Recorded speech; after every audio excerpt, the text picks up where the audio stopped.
नमस्कार। शिवकुमार मिश्रा ऑफिशियल पर आप सबका स्वागत, अभिनंदन। आज कल से चले फोटोओं पर चर्चा करेंगे। कल देश के प्रधानमंत्री एकाएक 12:48 पर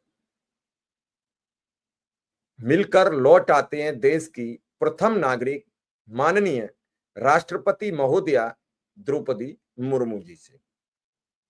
प्रधानमंत्री मिलकर आते हैं तो उस पर चर्चा होती है, उस पर बात होती है, तो ये समझ में आता है कि जब प्रधानमंत्री विदेश यात्रा से आते हैं तो राष्ट्रपति महोदय से ब्रीफिंग होती है, क्या-क्या रहा, कैसे रहा, ये सब होता है।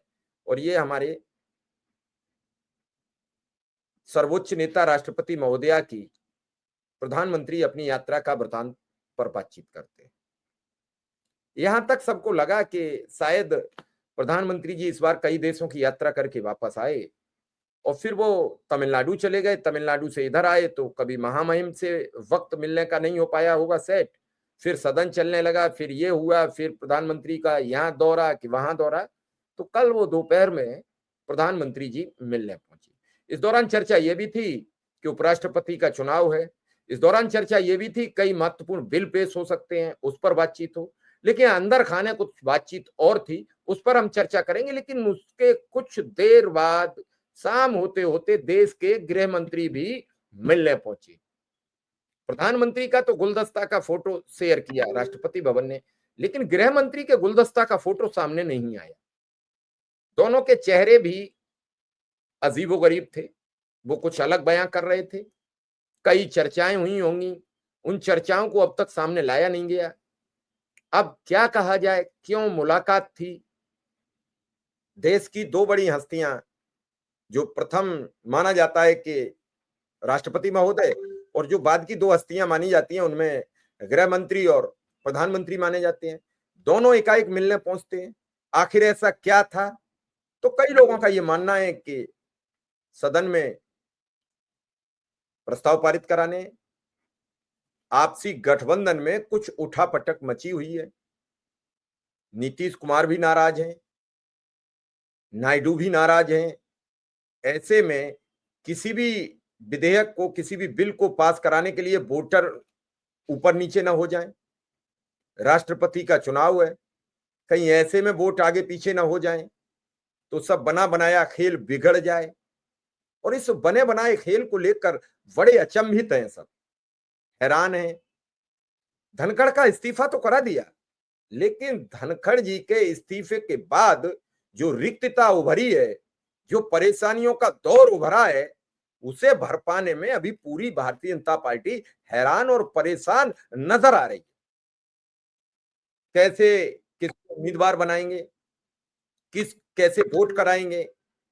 फिलहाल सब कुछ स्मूथ चल रहा था, क्या जरूरत पड़ी थी इस्तीफा कराने की, क्यों कर दिया गया ऐसा, वगैरह वगैरह बहुत सारी बातें अब सबके दिमाग में और जेहन में चल रही हैं। और ऐसे में लगातार वो बातें सामने आ रही हैं कि आने वाले 17 सितंबर को प्रधानमंत्री जी 75 वर्ष के पूरे हो रहे हैं। उस जिन्न को जो वो खुद निकाल के लाए थे, अब वो उनके ऊपर हावी होने जा रहा है। आपको याद होगा कि जब आरएसएस के प्रमुख के सुदर्शन जी थे, तब उन्होंने ये रूल पैदा करने का प्रयास किया कि 75 वर्ष का एक सिस्टम तय किया जाए, लेकिन उसको आगे फॉलो नहीं किया गया। जब आगे फॉलो नहीं हुआ तो उसका कोई मामला तय नहीं हुआ। संघ के प्रमुख मोहन भागवत जी हो गए। मोहन भागवत जी और प्रधानमंत्री नरेंद्र मोदी दोनों हम उम्र हैं, दोनों ही सितंबर के महीने में 75 वर्ष के होने पूरे जा रहे हैं। और ऐसे में दोनों साथ खेले हैं, साथ बड़े हैं, साथ पढ़े हैं और साथ ही बाल्यावस्था में और किशोरावस्था तक साथ रहे हैं। मोदी जी के भी गुरु भागवत साहब के पिताजी थे, तो भागवत जी से अच्छा मोदी जी को कोई नहीं जान सकता है और मोदी जी से अच्छी तरीके से भागवत जी को नहीं पहचान सकता है। क्योंकि बाल्यावस्था किशोरावस्था की जो दोस्ती होती है वो बड़ी अचूक होती है। उस समय का आप दौर देखिए, क्या क्या नई बातचीत आपस में शेयर करते हैं, कैसे कैसे रहते हैं, सब कुछ। अब दोनों का 75 वर्ष पूरा होने जा रहा है, तो चर्चा ये भी है कि 75 वर्ष का कानून का जिन्न जो बंद था, मोहन भागवत जी से जब उन्होंने पूछा कि इस बक्से में क्या रखा है, तो उन्होंने बताया इसमें एक जिन्न बंद है, और वो जिन्न खोलने से बीजेपी के कई सीनियर लीडर दर्शक मंडल में चले जाएंगे।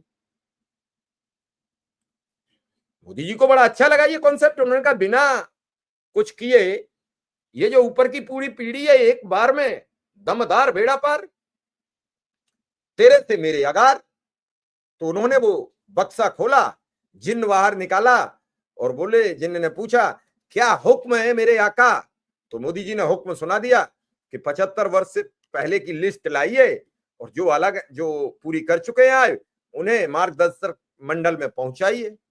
तो तत्काल जिन्न महोदय निकले और खोजने लगे, तो फेरिस्त बनाई, तो लाल कृष्ण आडवाणी जी, मुरली मनोहर जोशी जी, यशवंत सिंह जी, जसवंत सिन्हा जी,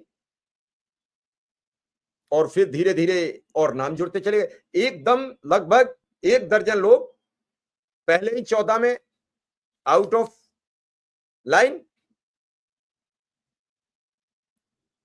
मोदी जी ने कहा इससे बढ़िया कोई रूल ही नहीं था। सारे अपर लीडर अब आशीर्वाद देते रहेंगे। अब 75 वर्ष का मसला पूरा हो रहा है, तो क्या ये माना जाए, राष्ट्रपति महोदय से मिले हों और कहा हो कि समय पूरा हो रहा है, ये मेरा एक पेपर रख लीजिए, जिस दिन मैं घोषणा करूं तो मुझे आपके पास आने की आवश्यकता ना पड़े शायद, तो ये पेपर आगे बढ़ा देना। गृह मंत्री जी गए हों ये पूछने की आखिर क्या दे गए। ऐसा तो नहीं कुछ दे गए जो सबका काम तमाम हो जाए, क्योंकि जब प्रधानमंत्री जी अपना इस्तीफा सौंपेंगे तो उस दिन पूरी कैबिनेट का इस्तीफा ऑटोमेटिक हो जाता है। नए प्रधानमंत्री का चयन होगा, नया प्रधानमंत्री किस किस को मंत्रिमंडल में सम्मिलित करेंगे, किसको बेदखल करेंगे, किसको कौन सा पद मिलेगा, ये नए प्रधानमंत्री जी तय करेंगे।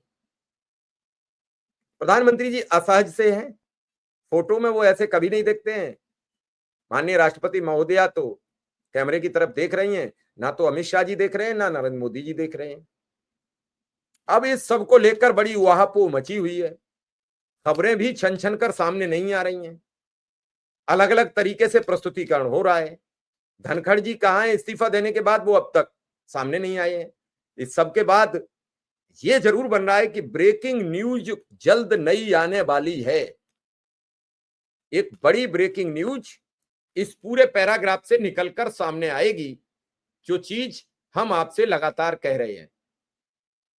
पहले मोदी और उसके कुछ देर बाद शाह की मुलाकात राष्ट्रपति महोदया द्रौपदी मुर्मू जी से होती है, और इस मुलाकात का क्या असली लब्बो लुआब है अब तक सामने नहीं आया है। 24 घंटे इस मुलाकात को गुजर चुके हैं। तो क्या इस मुलाकात का मकसद है? क्या उपराष्ट्रपति के चुनाव को लेकर कोई बड़ी तैयारी है? बीच में चर्चा यह भी थी कि प्रधानमंत्री जी अपना सफल रेजिग्नेशन यानी इस्तीफा चाहते हैं, तो कहीं ऐसा ना हो कोई बड़ा इस्तीफा और हो जाए।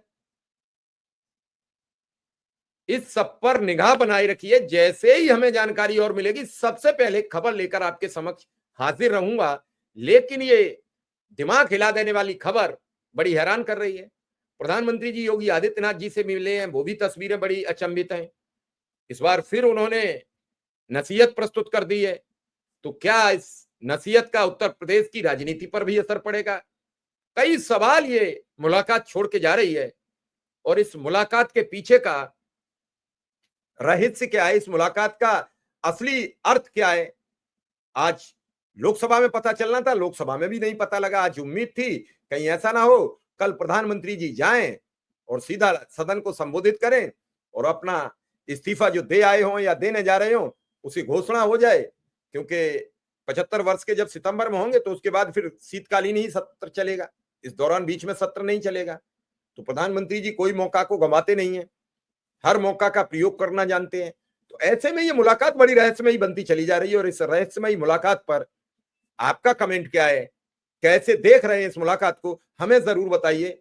और जो लोग अब तक भी हमें समर्थन नहीं कर पाए हैं, हमारा चैनल सब्सक्राइब नहीं कर पाए हैं, उनसे मेरा अनुरोध और अपील है कि चैनल को सब्सक्राइब करिए, वीडियो को शेयर करते रहिए और हमें